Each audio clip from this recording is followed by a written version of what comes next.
दोस्तों नमस्कार, मैं हूं शीतला तिवारी। दोस्तों, प्रयागराज के अंतर्गत जो घटना हुई वह बहुत ही निंदनीय है और जितना भी इसकी निंदा की जाए कम ही है। यानी आप समझ लीजिए कि विवेक सिंह फौजी को राड से पीट कर और उत्तर प्रदेश पुलिस का एक दरोगा जो कि मिर्जापुर में तैनात है और रहने वाला प्रयागराज के अंतर्गत चाका का है, उसने अपने साथियों के साथ जो है राड से पीट करके मार डाला। अब जो फौज में यानी सेना का जवान जो विवेक सिंह है वो इस दुनिया में नहीं है, लेकिन अपने पीछे जो है वह एक मासूम जो है 2 से 3 साल के बच्चे को छोड़ करके चले गए और उनकी पत्नी यानी पत्नी और बेटों और पूरे परिवार का रो रो करके बुरा हाल है। और अगर आप इस घटना को अगर आप देखेंगे, नज़दीक से देखेंगे, तो शायद यह है कि आपके होश उड़ जाएंगे और आपके आंखों से आंसू नहीं रुकेगा। विवेक सिंह को यह नहीं पता था कि हम दिल्ली से 29 तारीख को उनके चचेरी बहन की शादी थी, तो उनको यह नहीं पता था कि हम चचेरी बहन के शादी में गांव यानी प्रयागराज के थाना करछना अंतर्गत धरवारा जाएंगे तो वह आखिरी होगा और उसके बाद फिर दोबारा जो है ड्यूटी पर लौट कर नहीं आएंगे। यह विवेक सिंह को अगर पता होता, अगर उनको दिमाग में ऐसा कुछ भी होता तो वह क्यों आते शादी। लेकिन वह छुट्टी लेकर के वह घर आए थे, छुट्टी बिताने के लिए, बच्चों और पत्नी के बीच में जो है बातें करने के लिए।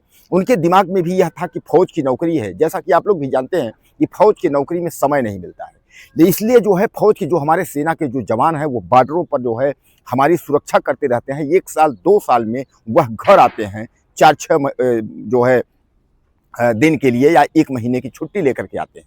फिर कोई इमरजेंसी होता है तो उनको बुला लिया जाता है। जैसे भी आप देख रहे हैं कि भारत और सेना का तनातनी भी चल रहा है, भारतीय सेना और पाकिस्तान का। तो पाकिस्तान जो है की सेना और भारत की सेना में अक्सर देखते हैं कि मुठभेड़ भी होती रहती है और हमारे भाई जो है वो शहीद भी होते रहते हैं। तो ऐसे जो है जवान जो कि रात दिन जो है हमारे लिए जो है सीमा पर खड़े हैं और उनके साथ इस तरीके की घटना जो है बहुत ही निंदनीय है। अब बहरहाल संक्षेप में घटना को बता देते हैं। आप समझ लीजिए चचेरी बहन की शादी 29 नवंबर की थी।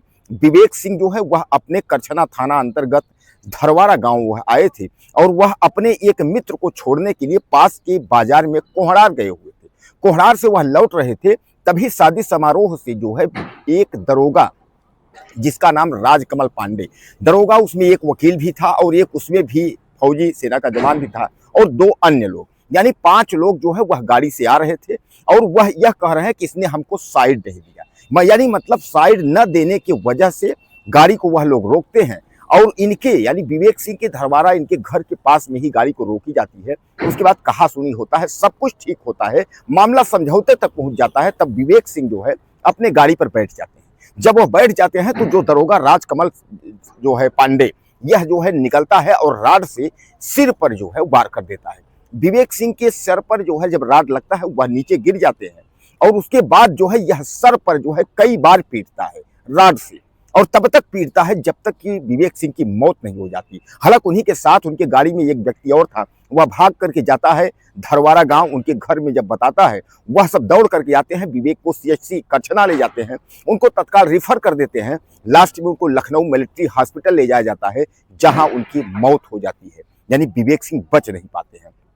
अब इस पर तमाम जो समर्थक थे और उनके जो माता पिता, उनके जो भाई लोग थे, सब दौड़ करके थाने जाते हैं और उसके बाद जो थाने यानी वहाँ थाने का जब घेराव होता है तो टीमें गठित की जाती हैं और 4 घंटे के अंदर उस दरोगा और पूरी जो महफिल थी 5 लोगों को जो है गिरफ्तार कर लिया जाता है और गिरफ्तार करने के बाद उनको जो है गंभीर धाराओं में जेल भेजा जाता है। अब दोस्तों सवाल ये है कि क्या इतनी छोटी सी बात के लिए किसी की हत्या कर देना यह उचित है, वह भी एक जो है यसाई। मैं आपको बता दूं कि यह कहा जा रहा है कि दूरभाष केंद्र यानी पुलिस दूरभाष केंद्र जो है मिर्जापुर के अंतर्गत जो है वह एक यसाई पद पर जो है वह दरोगा तैनात है। राजकमल पांडे यह चाका के यह लोग रहने वाले हैं और चाका के ही जो है यानी जो 5 लोगों ने जिन्होंने भी हत्या की है सभी लोग जो है यह चाका के हैं। अब कुल मिलाकर के जो है इनके ऊपर मुकदमा पंजीकृत हुआ और मुकदमा पंजीकृत करने के बाद इनको जो है जेल भेजने की कार्यवाही की गई।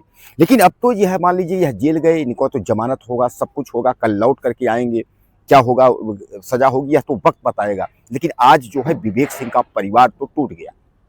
अब लोगों की मांग ये है कि विवेक सिंह की हत्या करने वाले हत्यारे के घर पर बुलडोजर चलना चाहिए, बुलडोजर की कार्रवाई हो, इसका घर गिराया जाए। तो क्या योगी आदित्यनाथ की जो है पुलिस अब एक दरोगा के घर पर बुलडोजर चलाएगी, यह भी सबसे बड़ा सवाल है। कि क्या योगी आदित्यनाथ की पुलिस जो है इसको आजीवन कारावास भेजेगी, यह भी बड़ा सवाल है।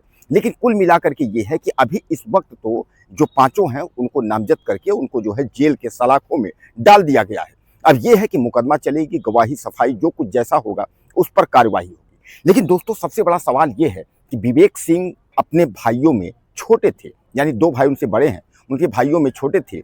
यह फौज में यानी दिल्ली में आपके इंटेलिजेंस विभाग में जो है यह कार्यरत थे और इनके पिताजी सूबेदार थे। वह जो है सूबेदार पद से जो है वह रिटायर हो गए थे। अब वह चूंकि सूबेदार की वजह से रिटायर हुए और इनके 2 भाई इनके घर के हैं और यह हैं, यानी कहने का तात्पर्य इनका सब कुछ जो है बिखर गया। हालांकि ससम्मान जो है उनका अंतिम संस्कार किया गया। सेना की तमाम बटालियन वहां पहुंची, यानी उनके घर धरवारा स्थित। उसके बाद उनका जो है जो दाह संस्कार होता है वह विधिवत ससम्मान से किया गया। लेकिन जिन्होंने भी देखा और जिन्होंने यह स्टोरी सुनी, सबके आंखों से आंसू जो है छलक उठे और आंखों से आंसू बंद नहीं हो रहे थे। सबके मन में यही सवाल था कि क्या विवेक सिंह जो फौजी हैं, जो सेना के जवान हैं, उनको क्या न्याय मिल पाएगा? यह सबसे बड़ा सवाल है। क्या दरोगा के घर पर बुलडोजर चलेगा? यह भी बड़ा सवाल है। छोटी छोटी बातों में उत्तर प्रदेश में बुलडोजर चलाने वाली सरकार, क्या योगी आदित्यनाथ की सरकार जो है इनके घर पर बुलडोजर चलाएगी, या हो सकता है कि इसको भी ठंडे बस्ते में डाल दिया जाए जैसे अन्य अपराधियों के साथ होता है?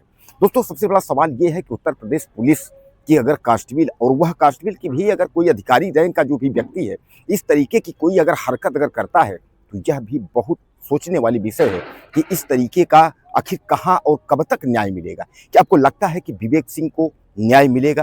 हालांकि मैं आपको अगर डीसीपी की बात करूं, डीसीपी विवेक चंद्र यादव मौके पे वहां पहुंचे, उन्होंने आश्वासन दिया कि विवेक के परिवार को जो भी मदद होगी हम करेंगे। लेकिन क्या यह अधिकारी कुछ कर पाएंगे? यानी इस दरोगा को क्या सजा दिला पाएंगे? यानी सवाल बहुत कुछ है। लोगों की मांग यही है कि कुछ भी हो लेकिन बुलडोजर चलना चाहिए। अब देखना यह है कि बुलडोजर चलता है, क्या यह मामला ठंडे बस्ते में चला जाता है? कुछ कहना हो आप कमेंट करें, चैनल को सब्सक्राइब करें। अगले वीडियो में फिर मिलते हैं। नमस्कार।